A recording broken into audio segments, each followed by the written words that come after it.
Good day, friends. Today we continue with the Mike-Pest system, which is a combination of two openings, the Mykonos defense and the Budapest defense, or the Budapest gambit. These days I'm winning a lot of games with this system that I technically developed. After pawn to d4, you simply go knight c6, which is the Mykonos defense, and the whole idea is to try and transpose the game back to the king's pawn game from here. If pawn to c4, you want to play pawn to e5, followed by bishop b4 check. And if knight f3, you want to play knight f6, so that once again, if white plays c4, you go pawn to e5, and after pawn takes, this is when you play knight g4, transposing the game back to the Budapest gambit without even notifying your opponent. But where does the Mike-Pest system come in? Watch.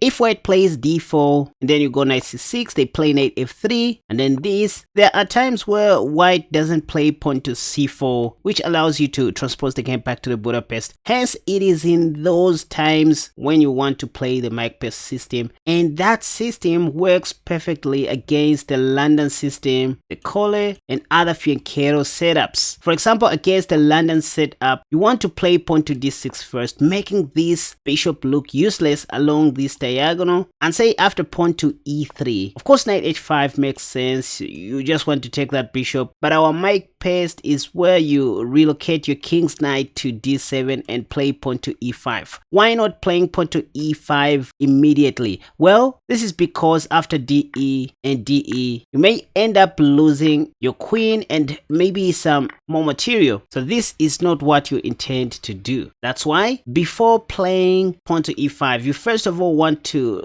put your knight on d7. It should stand in the way of your enemy's queen and your queen, so that after any move, for example bishop d3 or pawn to c3, now this is when you play pawn to e5. It now makes sense. This is what I'm calling the Mike-Pest system. Look at these two beautiful knights supporting the e5 pawn. If de, now you can play pawn takes without having to worry about this queen trade. You develop your bishop on d6 or on e7 in castle shot and continue playing as if it's a normal king's pawn game. This, ladies and gentlemen, is the whole secret of my system, and it can work against any offbeat setup. For example, if white plays knight f3 on move 1, you don't know what they are up to. You can start with knight c6, and now all of a sudden white goes back to the d4 opening. At this point, you are not sure what they are up to. Maybe they want to go back to the Catalan like that, or play the London system. You are not sure. So this is where you may want to wait and play knight f6. Point is, if they continue playing their Fianchetto setup, g3, now you can simply go pawn to d6 with the same idea of wanting to push e5. Say bishop g2. Stockfish says in this position you can even play pawn to e5 right away, but maybe after pawn takes and pawn takes, you may end up giving away your queen prematurely, which you don't want. So it is in these kinds of positions where you want to remember the Mike-Pest. Before playing pawn to e5, you go knight d7, preparing for e5 anyways. If castle short or pawn to e3 or bishop f4, you will safely play pawn to e5 and develop your bishop and castle short. If you want to learn more about this system, you can simply watch the video that has popped up in the card above. I covered everything that you want to know, and this is what I want to do against any random opponent on Lichess or any random players that I'm going to face. Stay tuned, and hey, wishing you a joyful and peaceful Merry Christmas. I'll simply happy holidays. Before I play one or two games on Lichess, my top 3 courses, including my e5 defense course, are all on discount, so go get your favorite course and save 30%. Let's go straight into the game and see how my opponents will respond to my elbow opening. Let's go. Okay, now a 25-43 rated player. d4, knight c6. Again, we go the Mykonos defense. Okay, this time my opponent did not play d5, which allows me to play my favorite Mykonos defense. Against this, I like playing my Mike-Pest system, which is a combination of two openings, the Budapest and the Mykonos defense.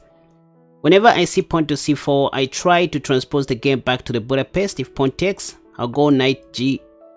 Okay, I wanted to go knight g4. If pawn to d5, just play knight c e7, and if knight takes, you go pawn to c6.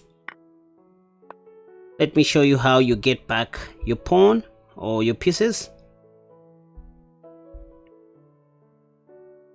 This is exactly what I wanted to see anyway. So I'm happy this has happened. Pawn to c6 is my secret move against this line. In fact, this is very much playable even in classical tournaments, in case you thought it's dubious. By the way, if white played pawn to d6, I was just going to give a check with my queen and then win that, you know, piece, the knight back. And after pawn takes, I was going to take back with my bishop. So that's the theory behind that. Knight c3 is not really a problem. You can just take back. Yeah, again, if pawn takes, you just take back with your e knight. Because you always have this little trick, queen a5, and you're going to get back your pieces. Yes, we have an isolated pawn here, but this is something we can always get rid of as quickly as we can. It'll be easier for us. By the way, I'm playing against a 2543 rated player. So I should not underrate my opponent. Or I should not underestimate my opponent. Of course, my peak rating is 2536 on Lichess. So don't be deceived by my current rating. I know most of my opponents that I'm playing against with don't know anything about me. This is just a developing move, by the way. I just want to cast a shot and quickly get rid of my isolated pawn. Pawn to e3, so cast a shot. Next, d5.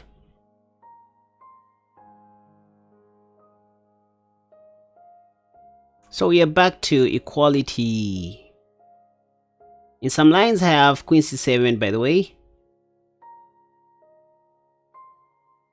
So whenever you have a chance, just make sure to get rid of your d pawn as quickly as you can.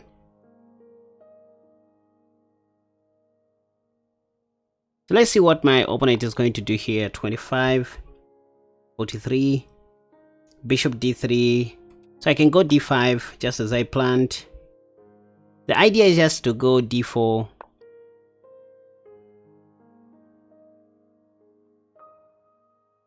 Oh, this time I can't go pawn to d4 because there is a little trick. Maybe I'm going to lose my queen. So maybe the best is to play queen c7 or queen e7. Queen e7 looks mature since I'm teaming up with this other dark squad bishop.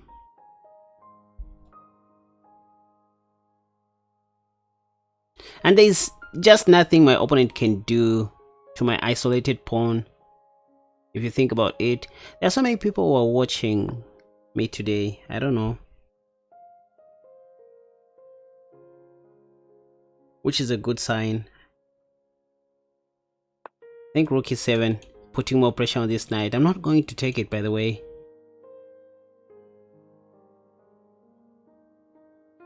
Rook e7 is just a developing move.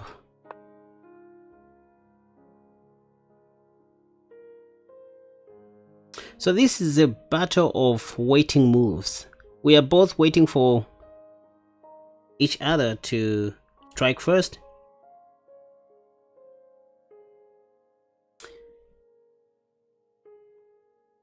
So I can as well play pawn to h6, a waiting move.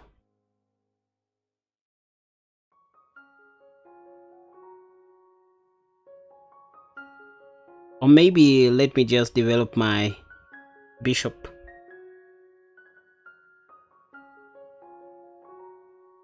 Yeah, bishop e6. Ensuring that my piece development is complete. There we see knight f3. Let me bring my air rook into the game. So sometimes when you don't know what to do or when you get stuck in the middle game, just think of improving your pieces. All your pieces, just position them on the most active squares like I'm doing, just activating them. And I'm also looking at knight e4 now. That'll be a great move to control the e4 square. There we see queen a5. Probably aiming at, you know, going to this side of the board. That's why I have knight e4. Cutting the communication between the queen and the rest of the pieces. Bishop takes, pawn takes, yep. Ah, this is a free pawn. Why didn't I see this? Okay, I guess. Oh, I guess I can take this other pawn as well. So let's just exchange queens. It's not much of a stretch. This is when I take back with my bishop. There was no need to leave my bishop on c5 since it was going to be pinned in the long run. So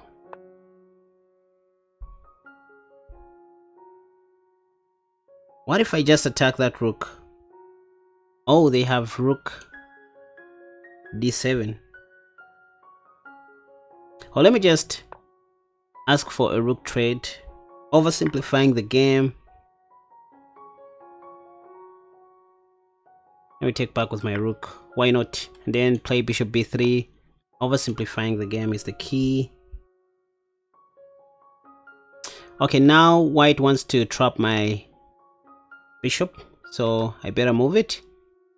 Probably they wanted to play b3 and this or that.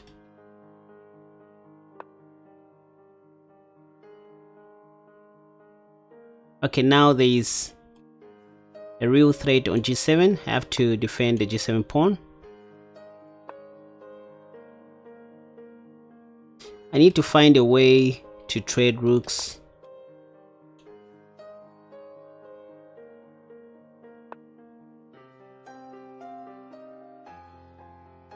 So how about this? Let's just get rid of the rooks.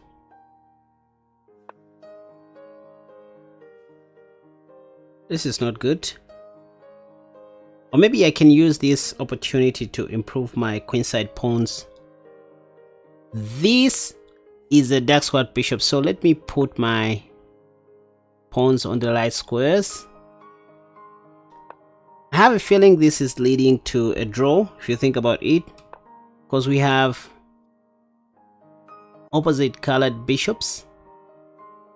So my goal is to keep the dark squared bishop on the board. Perhaps do this. I'll try to provoke a weakness. Oh, there's no time remaining. Let me do this. 30 seconds. I don't know what I'm going to do. Let's do this. How about this little trick? That's a free piece. Let's check, I guess. Okay, let's try.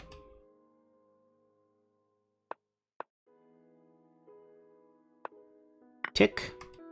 Went back the pawn. Need to push this.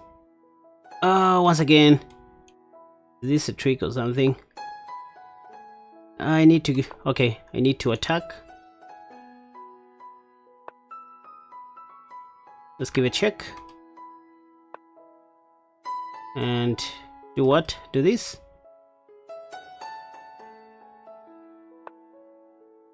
I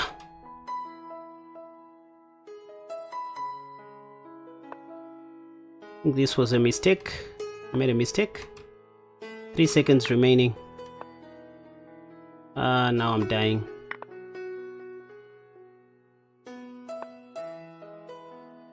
Check. Everything should protect each other. Ah! My opponent lost on time! How did I win this? I'm just a lucky boy. I don't even know how to play chess. Anyway, I hope you guys learned one or two things. Now you can see that the Mike-Pest system is very effective and can work even against stronger players or higher rated opponents. Although I won this game by luck at last, you saw how I played the opening stage and the middle game. Suffice to say, the Mike-Pest is not a fluke. Better give it a try. Let me know what you think in the comment section down below. And hey, share this video. Thank you for watching. Bye. Now, go and check out 3 of my new courses on my website KaspaChess.com that I highly recommend you get right now. The newly updated Semi-Slav defense against d4, the Knight c6 Nimzowitsch defense, and the mighty e5 Paris defense, which is my best selling course till this date. Chess is a school on its own, and you will just need to show some efforts to unlock some secrets that content creators don't show on YouTube. And that's how you support this channel, by the way.